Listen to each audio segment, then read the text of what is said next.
Edwin Sifuna, Watenya, Deputy Minority.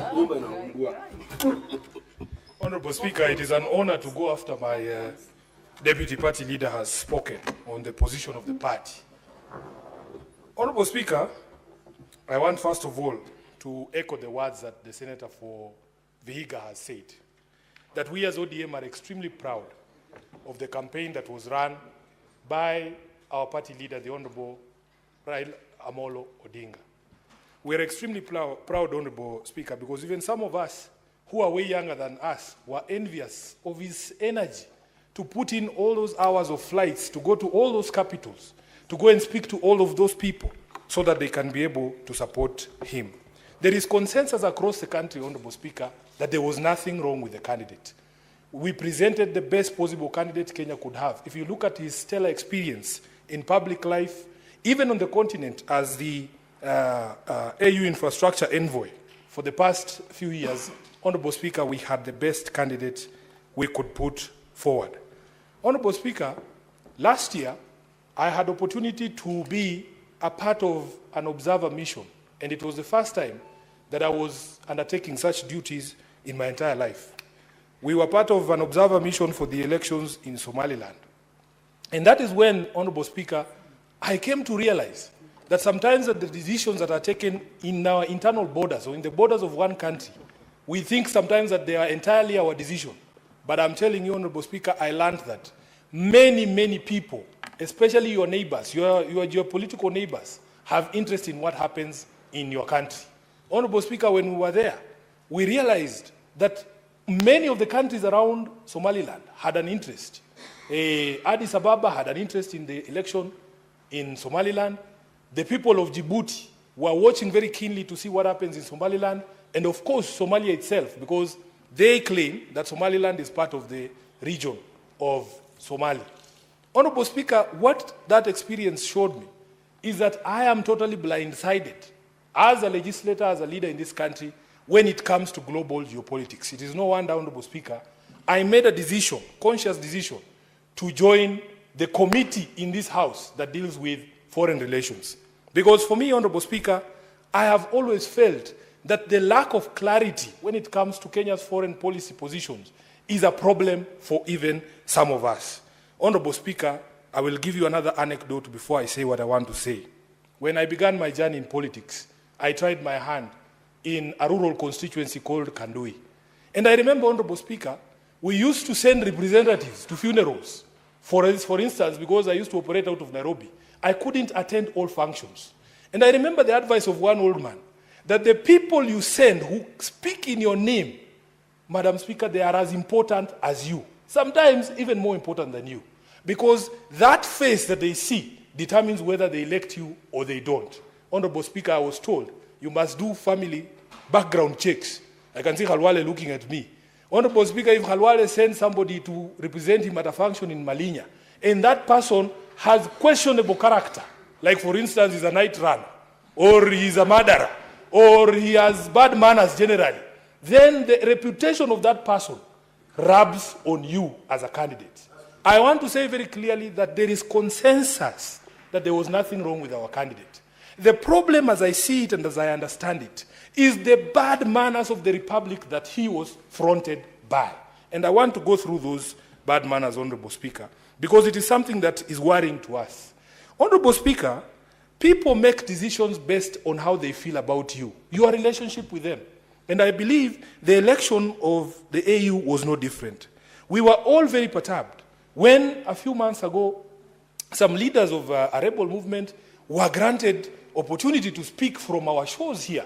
And Honorable Speaker, this I want to draw the distinctions between what Raila Odinga believes in, the things that I know he believes in, and the positions that have been taken by our country that are diametrically opposed to the things that he believes in.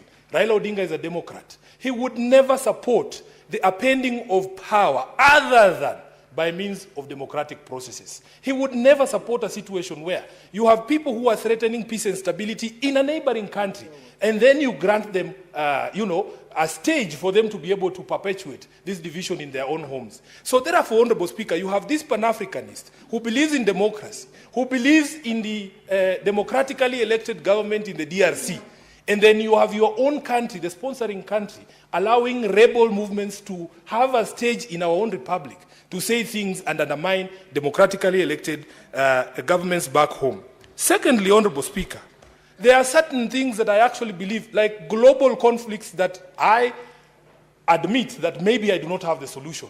But Honorable Speaker, when your country takes a position on that, you instantly make enemies and friends. And the clearest example to me is the conflict in the Middle East. This is one of the most complex global conflicts, Honorable Speaker. And many people have gotten to a place where we feel that even the proposed solutions that used to appear like they could work, as days go by and the events in the Middle East continue to unfold, we start to feel like maybe there is no solution to these problems. Honorable Raila Odinga is my party leader. I have had him publicly take a position to support the Palestinian people and say that they have a right to a home. Honorable Speaker, that is the position of the candidate. But what is the position of the sponsoring country? Honorable Speaker, when the sponsoring country takes up an opposite position to the candidate, then it presents a problem. So these conflicts between the position of the candidate and the position taken by government, I believe, contributed to the situation that we are right now. Honorable Speaker, of course, all of us know that once conflict erupted in the DRC, there are certain notions, especially from countries and players in that particular country, that Kenya's position was not a position that was advancing the security and peace of the DRC. Honorable Speaker, we have a very strong voting bloc, the Southern African Development Community. You know the position that they took at the AU. One of the biggest countries and most influential countries in that particular bloc is South Africa.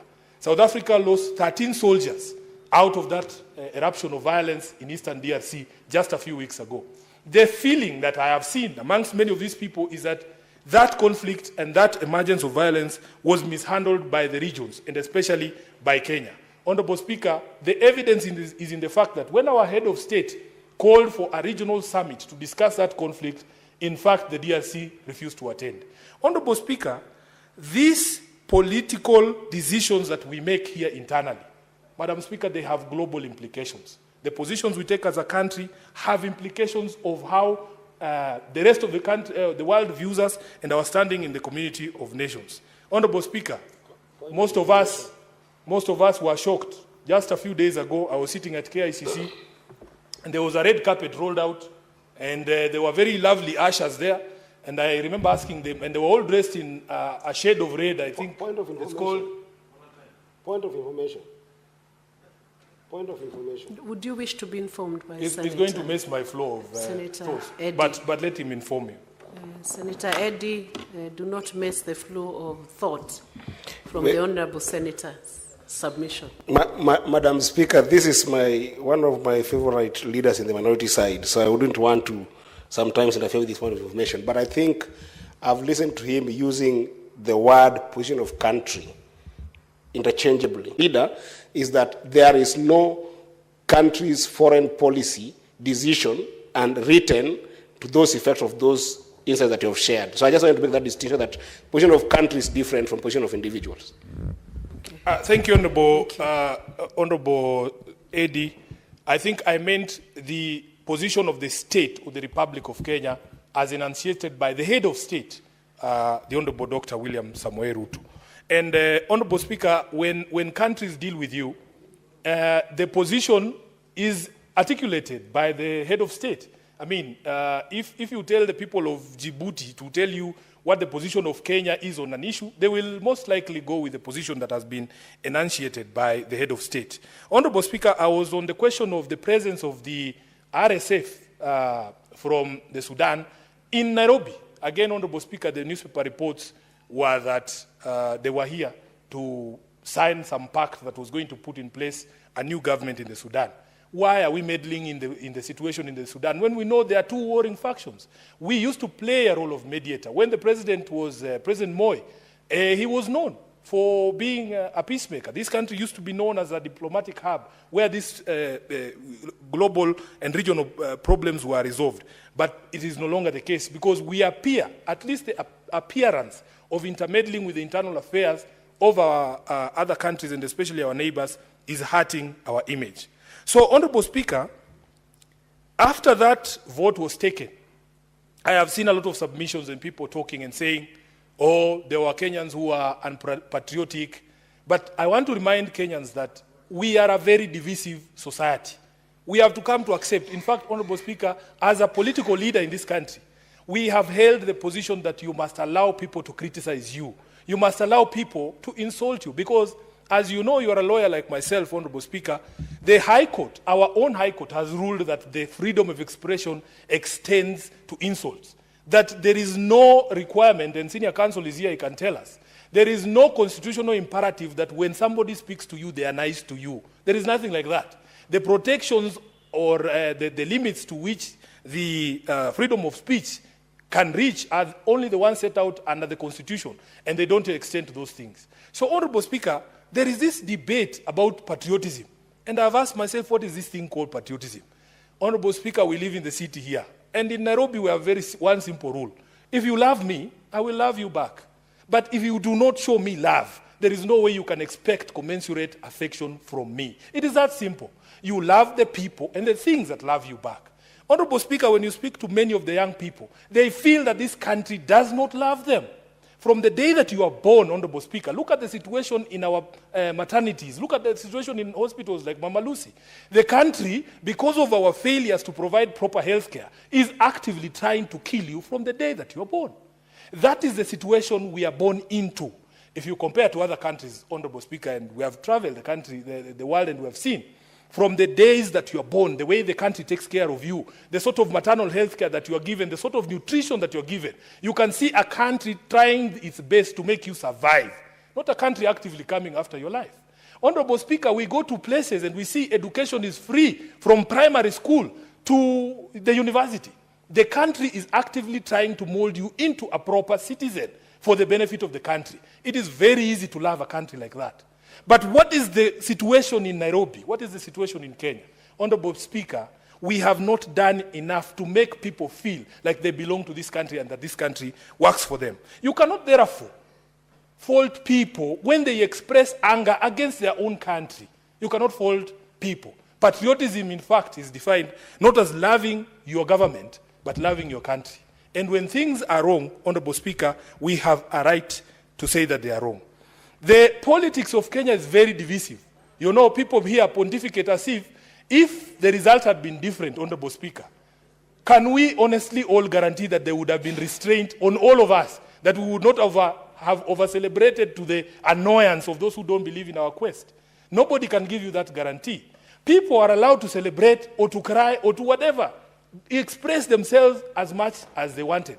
But I know Raila Odinga. Raila Odinga is the most insulted political leader in Kenya. Every single day you wake up, he's trending on Twitter, he's trending on Facebook, he's a headline in at least 3 newspapers per week. He doesn't appear to be faced by any of those things because he understands you have to have a thick skin as a political leader in this space. If you put yourself out in the public, you can expect people to be insulted. To insult you. Therefore, Honorable Speaker, there are people who want to use this so-called celebration in Nyeri. And when I watched that clip, Honorable Speaker, it was 2 Mama Mbogas at a market in Karatina. And when people speak about it, you can think the entire region of Mount Kenya. And in fact, the most annoying and saddest thing was attempts by leaders, some in very senior positions in parliament, trying to extrapolate and make it look like it is the people of a mountain celebrating Raila's loss. Honorable Speaker, these are the things that bring division in our country. As SG of ODM, I am aware that for the first time in the last election, Raila Odinga got over 1 million votes in the election. You cannot tell me that those 1 million people who are in Mount Kenya can be dumped or lumped into those who do not support the politics of Raila Odinga. These are the things we must do. We must speak in a way that ensures we remain cohesive as a society and we don't marginalize anyone. Honorable Speaker, I want to conclude by speaking to the speculation. There's people who want to put words into Raila's mouth. Honorable Speaker, when Baba Raila Odinga wanted to run for the elections in 2022, he called a major rally, and I was present at that rally at Kasarani. He announced it himself that I would want to seek the presidency of the Republic of Kenya. When he wanted to run for this AUC position, Honorable Speaker, He himself called a press conference. I remember only seeing the former president of Nigeria, Olusegun Obasanjo, there at that press conference. He told us with his own mouth that this is what he wants to do. Honorable Speaker, therefore, when Baba wants something, he will tell us himself. These people who have abrogated themselves the role of speaking for Raila Odinga and telling him, oh, we will look for a space to accommodate you. Baba has many, many roles. He's a party leader of ODM. He's a leader of opposition. He's a father. He's a husband. He's a grandfather. He's not idle. Baba is not idle. He has things to do. So please, these people, I have seen even some colleagues from this Senate coming up and proposing ridiculous things like amending a constitution just to look for a position for Raila. What do you mean? In fact, as the father of this constitution, it insults Raila greatly if you can stand up and say you are going to amend a constitution just to look for a seat for him. That is not what he fought for. That is not why he fought for this constitution, Honorable Speaker. And the leader of the country today is the one during the campaigns who told us that for a change, we must stop looking for positions for leaders. Let us start with the Mamamboga. Let us start with the Boda person. Let us start with other people, because all this time we have been talking about leaders. I want to say without fear of contradiction that if Baba wants something, he will tell us himself. All these people running around and saying, oh, we will look for this, we will look for that. How do you know? He's not interested. Has he told you he's interested? And he has a mouth for himself. Do you know, Honorable Speaker, that despite me being the SG of ODM, I do not speak for Raila. He has his spokespersons. He has his spokesperson. I speak for organs of the party for which he is a member. But I cannot speak for Raila Odinga because he has his own mouth. He has his spokespersons. So please, we feel insulted as members of ODM when people run around looking for small seats here and saying, oh, we want to propose him for this, want to propose him for that. It is entirely disrespectful to Raila Odinga for you to run around claiming that you are looking for a position to accommodate him. He is not idle, as I say. Honorable Speaker, I want to conclude by saying we are extremely proud of Raila Amolo Odinga. Some of us chose not to be emotionally invested in this particular campaign because, Honorable Speaker, we have been through painful moments.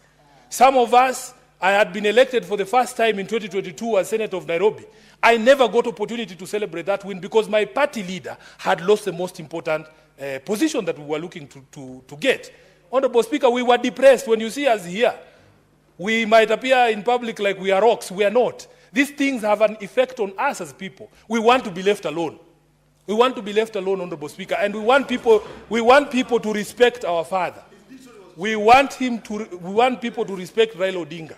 Because every time you pick him up for your other charades like the ones that people are proposing here, when ultimately it doesn't work, it is the people who believe in him who bear the brunt of the pain. Those people are not there with us. In fact, these people proposing, some of these guys proposing things here, they are inwardly very happy and they want to drag Raila Odinga into another charade that is going nowhere. We want to tell the people of Kenya that it is only you are the ones with the power to determine the future of Baba Raila Amolo Odinga. Nobody has the right to tell anyone in this country to retire or to come out of politics. You are not the one who put him into politics. Allow Baba to make the decision himself.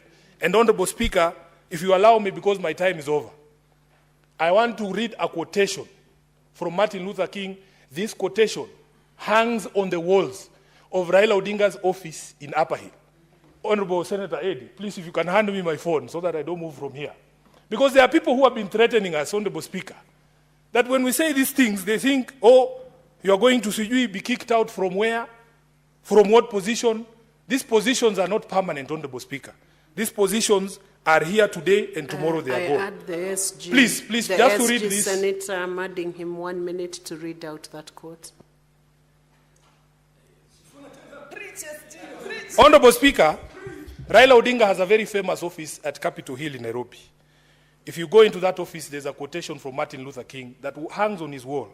And it goes like this. You may be 38 years old as I happen to be. And one day, some great opportunity stands before you and calls you to stand up for some great principle, some great issue, some great cause. And you refuse to do it because you are afraid. You refuse to do it because you want to live longer. You are afraid that you will lose your job, or you are afraid that you will be criticized, or that you will lose your popularity, or you are afraid that somebody will stab you or shoot you or bomb your house. So you refuse to take the stand. Well, you may go on and live until you're 90, but you are just as dead at 38 as you would be at 90. And the cessation of breathing in your life is but the belated announcement of an earlier death of the spirit. Honorable Speaker, those people who have been wagging this AU thing on our faces and gagging us, that thing has now been taken. We are unshackled. We are going to speak. I thank you. Thank you.